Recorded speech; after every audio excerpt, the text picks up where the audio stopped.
Ayan mga guys, tayo magluluto naman ngayon ng bulanglang na gulay. Ayan, ito yung ating mga pambulanglang. Mayroon tayong sigarilyas, karubasa, talong at saka itong ating ukra. May sitaw at saka dahon ng malunggay at mayroon tayong patula. Ito yung ating mga sangkap, kamatis, sibuyas at green chili at mayroon tayong kalamansi.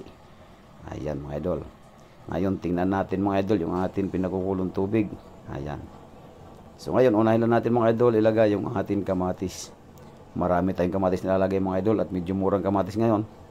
Isunod natin itong ating sibuyas at saka itong ating luya. Ayan.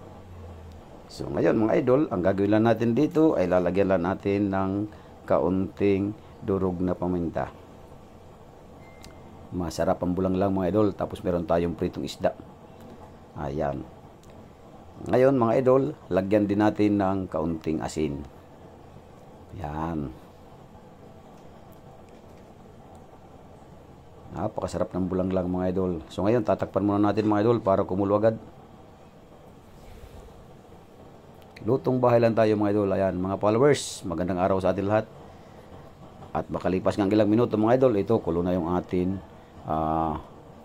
tubig. Ayan o. Atin lang pipisain itong ating kamatis. Sarap nito mga idol. Maraming kamatis yung ating gulay na bulanglang ngayon. Shout out sa mga mahilig sa gulay. Ayan. Yung mga mahilig rin magluto sa kanilang bahay. Shout out sa inyong lahat. Gulay is life mga idol. Masarap kumain pag may gulay. So ayan mga idol. Napisa na natin yung ating kamatis. Alright, so ngayon, uuna natin ilagay na gulay ay itong ating talong. Isunod natin itong ating ukra. Alright. Ngayon, ang ating sitaw naman ang ating isusunod. Tapos sigarilyas at saka itong karubasa. Ngayon mga idol ay atin na naman itong tatakpan para mas mabilis kumulo. Yan, makalipas ang 10 minuto na ating pagpapakulo sa ating gulayin. Ayan na mga idol oh.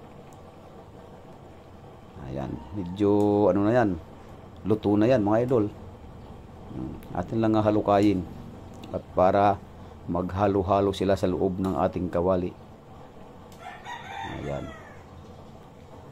Masarap itong ano mga idol, gulay. Sa mga mahilig sa bulanglang, ayan, masarap kumain pag may gulay na ganito. Tikman muna natin. Wow, medyo matabang-tabang mga idol. Lagyan natin mga idol ng kaunting pampalasa. Ayan, lagyan natin ng kaunting patis. Wala tayong alamang mga idol ang bagoong, kaya ang ating ilalagay ay patis na lang muna. Ayan. Alright.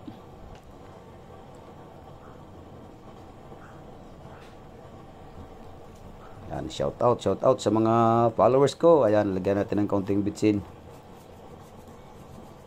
Magandang araw sa atin lahat. Ngayon, pwede na natin ilagay mga idol itong ating patula. Ayan.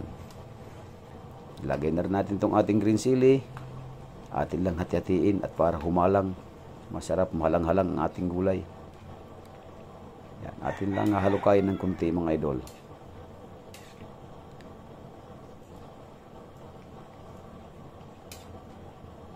Ito ay lutong bahay lang mga idol. Pantawid sa buong maghapon. Yan, pagkain natin sa buong maghapon, bulanglang. Takpan muna natin mga idol. Ayan.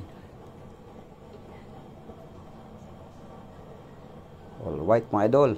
After 2 minutes, ito na yung ating gulay na bulanglang. Ayan oh, luto na yan mga idol. So ngayon, pwede na natin ilagay ang pinakahuling gulay natin, ang talbos ng malunggay. Dahon ng malunggay nga pala, hindi talbos. Ayan, atin lang halukayin mga idol para mabilis maluto yung ating dahon ng malunggay. Alright. So ganito lang ang kasimple ang pagluluto ng bulanglang mga idol. Pero masustansya ito kahit ganitong gulay lang mga idol. Masustansya ang gulay. Ayan. Sarap nito mga idol. Titikman muna natin kung tama na bang panlasa. Ayan mga idol, tamang-tama ang lasa ng ating bulanglang. Ito ay luto na mga idol. At ialagyan na natin ng ating kalamansi, katas ng kalamansi. Tapos ilagay na rin natin itong ating piniritong isda. Ayan. Yan ay talakitok mga friends na isda. Maliliit pa nga lang na talakitok. Alright, so ngayon ayan na yung ating bulanglang mga idol. Luto na yung ating gulay na bulanglang. Isinapo na rin natin yung ating pritong isda. Masarap kumain pag ganito mga idol ang ating ihahain sa lamesa. Sa mga hindi nakakain ng gulay, kumain po kayo mga idol, mga friends. At masarap ang gulay, masustansya sa ating katawan. Alright. Shout out sa lahat. Lalo na sa mga nakakain ng gulay, sa mga mahilig sa bulanglang. Shout out sa inyo, lalo na dyan kay Idol Boy Gulay. Ayan, shout out sa iyo, idol.